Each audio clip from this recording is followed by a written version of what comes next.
I'm Sherine Onukwuwe. Coming up next on the forum, we'll be talking about Community Technology Empowerment Project. That's next.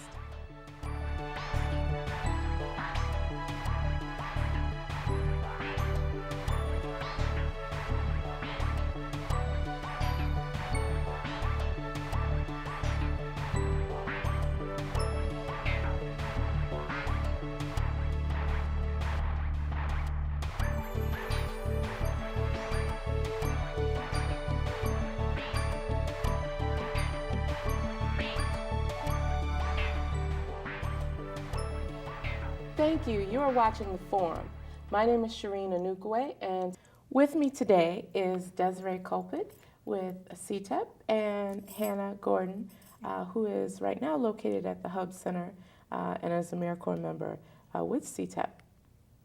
Thank you so much for joining us, ladies. Thank you. So Des, tell me a little bit about CTEP and all of the great work that you all do in the community. Absolutely. So CTEP is an acronym we refer to our Americorps program with. It's Community Technology Empowerment Project, and we're an Americorps program with the St. Paul Neighborhood Network.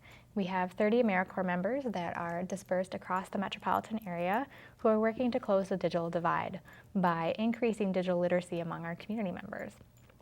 And when you say digital literacy, I mean, kind of put that in context for some people. Does that mean, being able to use the interface of a computer?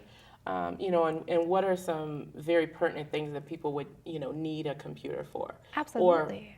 Or does that expand beyond a computer, when you talk, when you say Yeah. digital literacy? Yeah, absolutely. I think there are multiple levels of digital literacy, and our program really focuses on the basic digital literacy. So helping individuals with basic computer skills, so keyboarding, turning the computer on and off, email, using the internet, learning how to log in and use a browser can potentially be a very intimidating thing if you've never done it before. And then also moving into using Microsoft Word and using different operating systems. So using different softwares Absolutely. is part of it as well. Yep. Okay. Well, Hannah, if you could tell us about the service that you do and what site you are serving with through Americorps with CTEP. Sure. So I'm at the Hub Center in St. Paul, which is an adult basic education school, which is part of the St. Paul public school system, but for 18 and over, which can be anyone from, early 20s, about my age, going back for their GED. And I also work with a lot of new Americans who are taking ELL classes, age ranges up to 70 and 80 years old. So for a lot of my older clients, I'm working with, this is how you move a mouse, this is what a keyboard is, this is what the internet is, which is kind of a tricky concept to explain. And I also do a lot of online job searches, how to use Google, how to look for a job. And that really kind of has two components. There's the first immediate, I'm looking for a job today, I need to start work right now. And there's also, I want to take a class online so I can improve my English or get my GED so I can get a better job in the future. So it means a lot of different things to a lot of different people. I serve with a pretty wide range. So what do you all, you have a personal story. First of all, you moved quite a bit away. I did. To do the service that you do. What inspires you to serve? Well, I graduated from college last year at Colgate University in upstate New York. And I was a peace and conflict studies major. I knew I wanted to work with immigrants and refugees, and I studied a lot of post-war sort of situations. But my whole 4 years, I worked for information and technology services and just kind of inadvertently had a computer background. So when I found CTEP, it really brought my two interests together, and I was really excited about it. I didn't know what I wanted to do yet, so this seemed like a really good way to get some experience out of college and do something that I'm really passionate about. Well, great. Yeah, the work that you all do is really closing a digital divide. Can you talk about some of the issues, of why the services are needed, especially when you're looking at community disparities, that don't have either access or the knowledge? Yeah, absolutely. I think Hannah hit right on a really important need, which is in the next year, actually by 2014, we will see the GED exam go completely online. And so community members who lack the basic skills to even get on a computer, have an email account, to register and even take the exam will be limited in achieving that GED, which is really a gateway to employment, to kind of moving beyond current situations in life. Beyond that, we see it as a need within the community to be able to access online employment tools. Being able to attach your resume to an email. For some of us, that might seem very intuitive. We know how to do that, but for a large percentage of the population, especially those that have experienced unemployment recently, and particularly those who've been employed for a long period of time and who are now entering the workforce, the advent of the internet and how it's rapidly changed in the last few years can really be a barrier to finding that employment again and re-entering the workforce. So our members really are kind of working to meet everyone's needs as they come through the door and seek out either classes or one-to-one conversations around technology. As CTEP tries to meet those needs, what was its initial mission and how has that evolved to meet some of those challenges? Absolutely. Starting back in 2004, actually a VISTA program, a VISTA member helped to think about what community centers were out there, existed, that were already doing community technology and where computers were even located.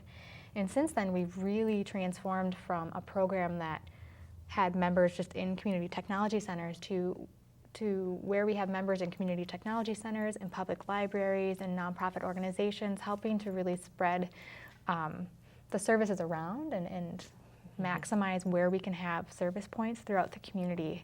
We work to incorporate the North Star Digital Literacy Standards, which is an assessment that community members can actually become certified in basic digital literacy skills. So we've really transformed and started to really build on how do we maximize on the importance of digital literacy and also give someone something they can walk away with and feel good about themselves, an employer can feel good about, knowing that this person is capable and ready to go when it comes to turning on a computer and using that in the workplace. So you all received pretty good news Absolutely. Recently about a grant. Yeah. Talk about, first of all, who the funder was and Yeah. duration and what that means for CTEP. Absolutely. So again, we've been around for 9 years. This is year 9 of our program. So we're an Americorps program, which means we're funded by the Corporation for National and Community Service. We're a part of the Serve Minnesota portfolio of Americorps programs here in the state of Minnesota. And so every 3 years, our grant cycle comes up for recompetition. We have to recompete for the funding that helps support our programming for 3 years. And it typically always includes a local match. And since we were applying for funding to go into years 10, 11, and 12, starting in 2013, 2014, we resubmitted our grant in December, and we've been working to make sure we could secure that funding for the next 3 years. And we found out in the middle of June. Actually, we are on a conference call with Wendy Spencer, the CEO of the Corporation for National and Community Service, and also Betty McCullum. And they announced that, along with other programs in the state, we did in fact receive our requested funding, which includes over $400,000 from CNCS, which will be matching with local funds for our program because there is such a huge support here in the metropolitan area to increase digital literacy just for everyone and that access as well. And beyond getting our funding, we normally have 30 members, but for the next 3 years, we will have 35. Okay. Yeah. So what else, what are some of the logistics of what that, allows you to do in terms of the reach, I guess? Yeah, I mean, typically we see, if we're just even looking at employment, we can see each member placing anywhere from 10 to 50 persons in employment situations throughout the year alone. And so adding those five extra members can really make a huge impact in allowing community members who need help with that job search and understanding the basic digital literacy skills to find employment. We can increase that number greatly, even 50 to 150 to beyond. So. Yeah, and I know that the Hub Center was really hoping to have a CTEP again next year. I'm not coming back, but they had really built it into the curriculum, and a lot of the teachers know that that's a resource. So they were very happy that CTEP got the funding for next year. And are you maxed out of like your hours, or I know there's a certain amount of years you can serve in Americorps, is that correct? Yeah, well, there are a certain amount of education awards you can receive. Okay. So we get a pretty modest living stipend while we're serving, but at the end we get a pretty significant education award, which can be used to either pay for college, pay for grad school, or to pay back federal loans. Mm-hmm. And you're limited on the number of ed awards that you can get. Oh, okay. Yeah. So you're going to be moving on though? Yeah. Okay. Yeah. But I've absolutely loved my time at CTEP. Okay, great. So, Hubs was actually on the show at one point. I mean, I'm sure they've been on maybe several shows on SPNN. But I didn't know that they were actually part of the school system. Yep. So how does that impact at all, or if at all, the work that you do there? Do you ever go into the schools, outside of Hub? No, I'm pretty much just at Hubs. The only real difference is a lot of our members are at nonprofits. So I guess kind of my role is a little bit different since I'm not a certified adult basic ed teacher. Mm-hmm. So I don't teach formal classes. I just do one-on-one help. Oh, Whereas okay. somebody who is maybe at a nonprofit could teach like an evening class that's not certified with the public school system. But since I don't have that certification, I can't do that, and we have a lot of other resources for our students for Okay. that. Well, what are some of the other organizations that, just a couple to mention to show the diversity of what type of work you all are doing? Absolutely. So, I mean, I think since the beginning, the St. Paul Public Libraries have been a huge advocate for the type of service we bring to the community, and they also align very well with the importance of digital literacy and bringing that to the forefront of just their patrons' availability and incorporating what our members can do on site. And so we often see a handful of libraries across St. Paul and also in Ramsey County Library that we partner with on a yearly basis that offer a little bit different than what Hannah does on site, where they're offering classes throughout the day and potentially into the evening, depending on the location and the needs in that particular community. Other organizations, so like for next year, we're partnering with the city of Minneapolis, having a member working within the IT office and looking at how they can really build digital literacy at a city level. Very exciting. We also, like Pillsbury United, we have members placed at Oak Park in North Minneapolis and at Waite House on Franklin, or near Franklin in the Phillips neighborhood. And some other fantastic, so like St. Paul Public Housing. I could go on, I could list them all if you wanted. The Science Museum. The Science Museum, working in the Kitty Anderson Youth Science Center. Wow. So Yeah, great. Pretty extensive. absolutely, we have a diversity of youth and more adult, but we do have some really fun youth sites as well for our members. Well, you also recruit, which is a pretty big, pretty big task. Yeah. For such an extensive project. How do you go about doing recruitment? Yeah, that's a great question. So I'm actually the co-director of CTEP. My colleague, Joel Krogstad, really heads up the recruitment process. We have all of our positions listed on our website, which is technologypower.org, and you can go under position descriptions, and you'll see all of our positions that are still open, listed, all of those that are positions we have for next year but are unfortunately already filled, they'll be noted, and you can learn more about the application process on that website, or you can contact myself or Joel. Well, tell me what kind of skills someone would need, potential applicants Yeah. who are interested in becoming involved in CTEP as a service member. What are some of the skills, that you look for when you're looking for candidates? Yeah, throughout the service year, we really do a lot of professional development and training on site with members. So sometimes applicants hear that we're a technology program and they assume they have to know very detailed knowledge around different types of software and programming, and definitely not the case. We look for people who are first passionate about community service and national service and understand that they're making a commitment for the year with our program, and how important it is for them to be there for the year and get to know the community. Beyond that, the skill set is really teaching and mentoring. If there's been experience with that in the past, definitely beneficial. Also looking at basic computer skills for themselves. One way to kind of run through what those digital literacy skills look like is at digitalliteracyassessment.org. And those are actually the assessments we give to our community partners and our community members that come through the doors. And that's a good way to assess if someone has those skill sets that we're looking for to be a part of our program. We love seeing community members that we are already serving coming into our program, but we end up having a high percentage of our members come from out of state because we do have such a unique program and a unique opportunity to give back to the community with something that's so vitally important and a huge part of our lives. So, what are some of the success stories that you've had, throughout the years? And you've been here how long now? This is my second program year, yeah. Okay.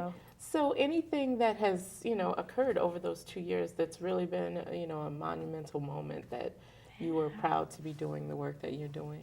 Oh man. Well, I can share at a program level because we're ending the current program year. I love seeing all of our members finding employment. They gain a lot of valuable skill sets throughout the year that prepare them not only to be just engaged in the community when they're done serving, but really ready to enter the workforce and really able to talk about themselves in a way and identify the types of jobs they want to move into. So it's exciting for me to see the year coming to an end and our Americorps members kind of stepping into the work field. And some of them are staying for a second or third or fourth year. We have some fourth year members, even though they're not getting that amazing education award that Hannah spoke about. But just knowing that this year has made a difference not only in the community but to them is huge. And beyond that, throughout the year we collect great stories from our CTEP members, and there have been numerous success stories. And I think Hannah might have a few to share from her own site. Yeah, I was going to say on the community level, for me it's always really exciting when I see someone get a job, especially if I've helped them with an application or helped them work on computer skills that they're going to be using at that job. So every couple months someone will come to me and be like, hey, I got the job. And that's really, really exciting. And I guess other than that, seeing someone move up in an ELL or English language learner level is really great. If I know they're practicing on the computer, they're taking a class online, and a couple months later they come back, they started in level 5 and they're at level 7, almost ready to go into GED classes. That's always really exciting for me. Oh, yeah, that sounds awesome.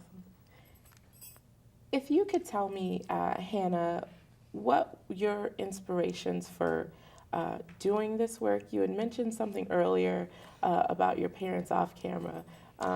What were some of the things, maybe, if at all, that they inspired you to do the work? Yeah, so about my senior year of high school, my mom went back to grad school, and she had been out of school for over 20 years, and had very poor typing skills and just computer skills in general. So she would, in the beginning, write a paper out and I would type it up for her because I learned how to type when I was like 10. And slowly I would teach her how to use the computer because I was leaving soon. So I had seen how much learning the computer impacted not only her ability to learn other things, but her ability to get an education, her ability to get a better job with that grad degree. So that really inspired me to want to keep teaching computer skills. And are you all to the point now where you maybe Skype since you're from New York? Yep. Yeah. So I'll Skype her. She'll shoot me emails. She even texts now, which is a different digital literacy skill, but was very exciting. Nice. Is that something you all do cover, though? Is like smartphones, that's a whole nother, issue that a lot of people maybe are no longer buying, desktop computers or using desktop computers, but using, smaller devices. Yeah, that's actually a great question. The scope of our project is to really focus on those basic digital literacy skills, but some of our sites do see more of those smartphone-esque apps. I think our public libraries in Ramsey County, right after the holidays, hosted a day to bring in your new tech gadget and just get assistance with how do you turn it on? How do I use this iPad or this tablet? Like, what can I even use it for? Am I going to break it? So I think we do see some of that with the work that we do in the community. But our members really, their service is focused on those basic skills, but that's that higher level of digital literacy. Like once you get the basic skills, that's another way that you become a little more incorporated in today's kind of current conversation around technology is just. And I actually end up seeing it kind of the other way around sometimes with some of my younger learners. They'll come in with a smartphone, but that's the only access to the internet that they've ever had. So they'll sit down at a computer and be like, it's exactly the same as your phone. And they're really surprised because they don't make the connection that it's the same thing. So I kind of sometimes take that in the other direction. Yeah. So what are some of the challenges or maybe differences too in what people are using, technology for, whether it's a need or what are the differences, I guess, in generation? Well, at my site at Hubs, I'm always really excited when I can show somebody how to use email and they realize they can use it to talk to somebody back home that they might have left in a different country. Because they see the computer as something they use in class and don't really think of it as something that can really empower them personally. And it's always great when I can make that connection. Yeah, it's interesting that you used empower. When you think about, of course, the title, Community Technology Empowerment Project, where do you know where that word came from and why it's so significant to be in the title of CTEP? Yeah. I think, Hannah's example hits it right on the head that beyond those basic digital literacy skills, you're opening up a doorway potentially for someone to become civically minded, socially motivated, to be reading those newspapers maybe from that particular country that they left behind, to keep up on the news, to keep informed, to become active in their community through like e-democracy forums, to learn more about even their neighborhoods, the state, learn how they can become more engaged in where they live and how they can be better informed. I don't know if that.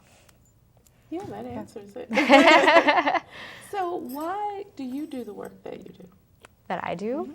Oh man, I have a deep passion for national service in general and service learning. And I moved to the Twin Cities to get my master's degree in public policy. And I found myself drawn to just getting involved in the community because I felt that I was learning all these wonderful things, but I wasn't applying them anywhere.